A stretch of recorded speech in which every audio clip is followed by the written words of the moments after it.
நம்முடைய புரோகிராமிற்கு வந்திருக்கும் தலைமை ஆசிரியர் அவர்களுக்கும் யூகேஜி வகுப்பு மாணவர்களின் பெற்றோர்களுக்கும் என்னுடைய காலை வணக்கத்தை தெரிவித்துக் கொள்கிறேன். இந்த புரோகிராமின் பெயர் பிளான் ஃபார் மதர். இதன் நோக்கம், ஒரு தாயின் கையால் ஒரு மரத்தை நட வேண்டும்.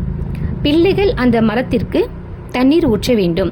தினமும் பிள்ளைகள் பள்ளிக்கு வரும்பொழுது அவர்களுடைய மரத்திற்கு தண்ணீர் ஊற்றும் பொழுது, இது என் தாயின் கையால் வைத்த மரம், இதற்கு நான் தினமும் தண்ணீர் ஊற்றுவேன் என்று பிள்ளைகளுடைய மனதில் தாயின் அன்பும் பாசமும் பெருகும். மேலும் அந்த மரத்தின் நன்மைகள், மரத்தினால் சுற்றுச்சூழலுக்கு ஏற்படும் பயன்கள் பற்றியும் பிள்ளைகளுக்கு ஒரு விழிப்புணர்வு வரும். அந்த நோக்கில் இந்த ப்ரோக்ராம் நாம பண்ணுகிறோம்.